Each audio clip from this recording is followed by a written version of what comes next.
Saya nggak kasih nomor rumusan-rumusan, maaf ya. Karena kalau saya nomorin sendiri nanti beda sama nomor rumus yang nomor equation atau rumus yang ada di buku. Jadi kalian kalau mau nandain biar kalian enak buka bukunya, kalian tandainlah rumusnya nomornya kayak gimana suka-suka kalian. Ada contoh yang sekian, contoh 2.5. Ada piston, rangkaian piston silinder ditempatkan secara mendatar dalam suatu constant temperature bed. Kalian tahu nggak water bed? Nggak tahu water bed? Oh, waterbed itu bukan tempat mandi air ya, penampungan air. Dia itu kayak bejana, berisi air, dipanaskan. Nah, biasanya nanti ada Erlenmeyer atau Beker glass ditaruh di dalam situ, di atasnya, bersentuhan dengan air.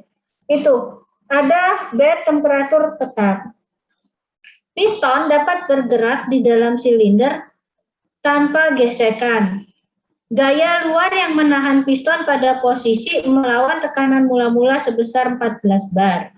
Volume gas awalnya 0,03 meter kubik.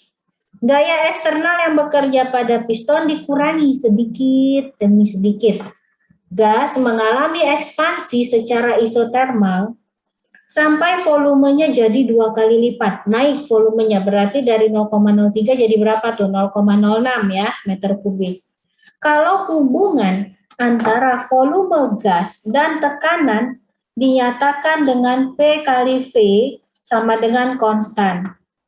Berapa usaha yang dilakukan oleh gas pada saat ekspansi? Nah, di sini ada kata ekspansi. Untuk kalian semua, ada ekspansi, nanti ada lawan kata ekspansi adalah kompresi. Kata ekspansi dan kompresi ini ada kaitannya dengan apa? Volume. Kalau ekspansi, volume mengembang. Berarti pada ekspansi, volume naik. Kalau kompresi, volume turun, mengecil, menyusut. Ya. Tolong itu jadi perhatian. Kita lanjut ke soal. Berapa besar usaha yang akan dilakukan oleh gas jika gaya eksternalnya dikurangi, tetapi nggak pelan-pelan, mendadak, sampai gaya tersebut menjadi setengah dari gaya mula-mula. Bagaimana menghitungnya? Begini menghitungnya. Pakai rumus yang ini tadi, ya. Pakai rumus yang ini, tuliskan rumusnya. Jangan lupa diketahui, ditanyakan juga kalian tulis di buku catatan ya. Ini supaya cepat.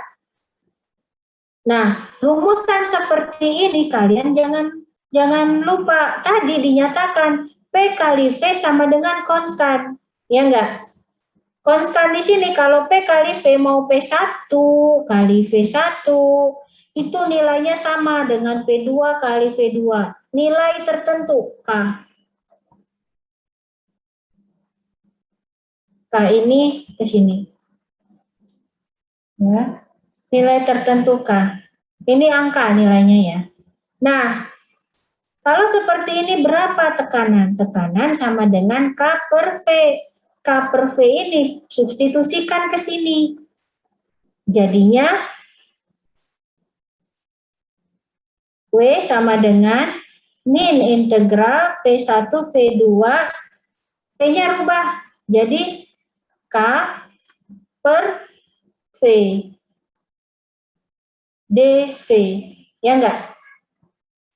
Ya kan? Nah, ini K tadi kan berupa angka. K-nya dikeluarin, jadi seperti ini. Integral dV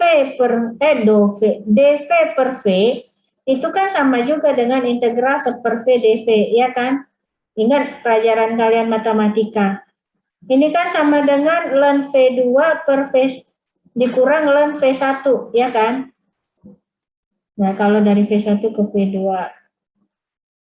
Ln V2 kurang ln V1 itu sama saja dengan ln V2 per V1, ya enggak, matematika. Ya. Nah, tinggal dimasukkan nilainya. V1 diketahui, V2 juga diketahui. Bu, di soal nggak ada tuh V2 0,06, mana tuh? Nggak ada, tapi di sini dia bilang volumenya naik jadi 2 kali lipat. Ya enggak? Ya. Nah, sudah. Kalau seperti itu tinggal dimasukkan nilainya.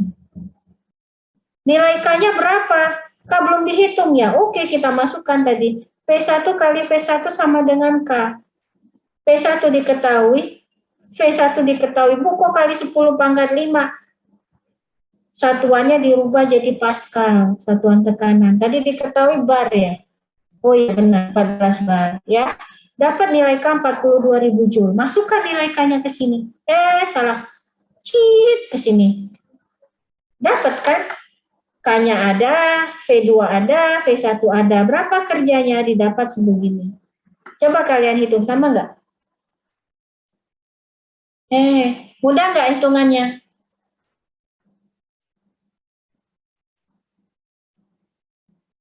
Coba yang coretan saya hapus ya.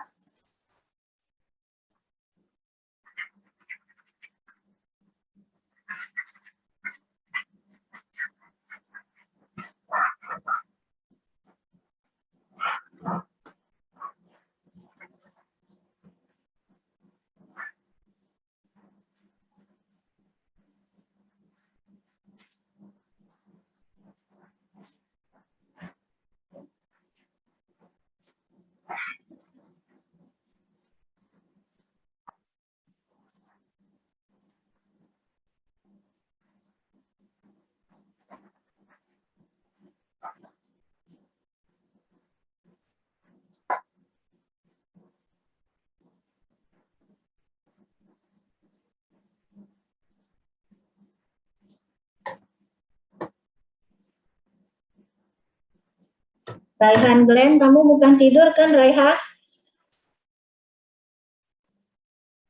Enggak, Bu. Enggak. Kan suka bangun tidur, bangun pagi tuh. Jangan-jangan ini kameranya mati tidur nanti. Enggak ya? Enggak, Bu.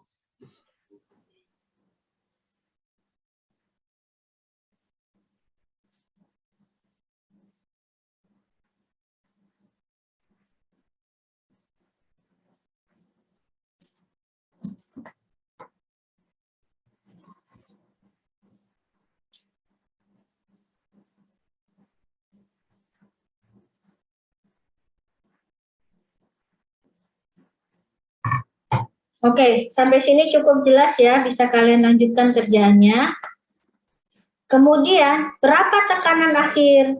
Kan ditanya, berapa P2-nya? P2 ya pakai tetap rumus tadi, P1 kali V1 sama dengan P2 kali V2 sama dengan K. Nilai K ada, P1 ada, P1 ada, V2 ada, P2 berapa?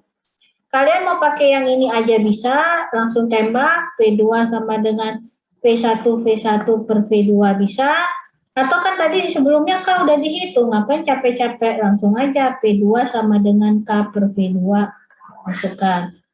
1000 jalan ke Roma, tapi nggak jalan-jalan, nggak nyampe-nyampe Roma sampai sekarang. Kenapa? Mau beribu jalan ke Roma masih butuh uang buat bayar ongkosnya. Kalian pilih, mau yang cara pertama atau cara kedua, terserah. Hasilnya 7 bar.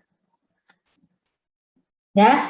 Nah, kemudian jangan lupa kalian harus buat grafiknya.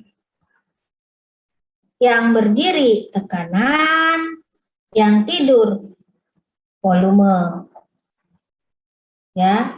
Biar lebih mudah, ini kayaknya ini agak kurang bagus ini gambarnya. Kan tadi P1, volume pertama sama volume kedua itu cuma kali 2-nya doang kan dari volume 1, ya enggak? Kalau kayak gini, ini jaraknya jauh banget. Padahal V1 0,03 meter kubik, V2 itu 0,06, ya enggak? Jauh banget ini, harusnya di sini nih. Kalian kalau gambar grafik saya ngecek ya grafiknya ya masuk akal nggak? Ini nggak masuk akal.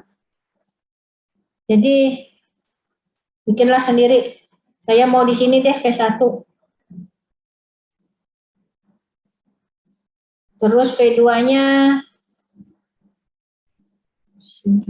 kira-kira di sini. Saya mau V2-nya di sini. Kemudian P1-nya di sini. P1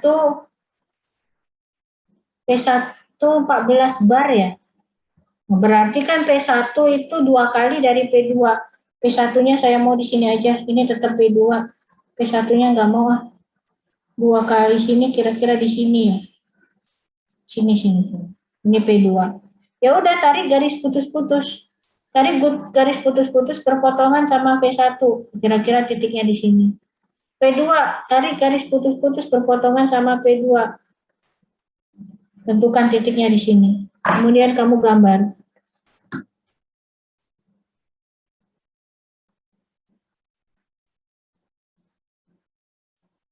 Ya, mouse-nya.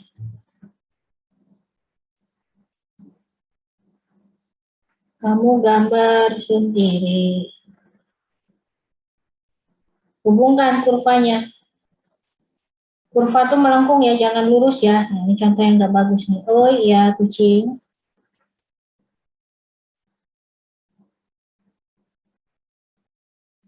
Aduh, makanya butuh pakai pensil. Kalau saya nggak ini.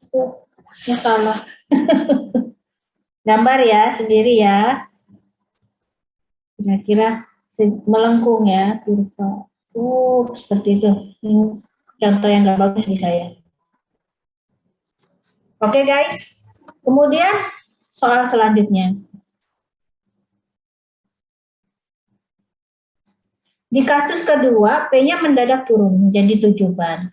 Berapa kerjanya? Dihitung saja. Proses kedua ini merupakan proses yang tidak dapat kembali, tidak dapat balik. Kenapa? Karena perubahan tidak berlangsung sedikit demi sedikit. Tadi kan cepat katanya ya. Kalau kita bandingkan proses irreversible dengan proses reversible, kamu bagi aja W irreversible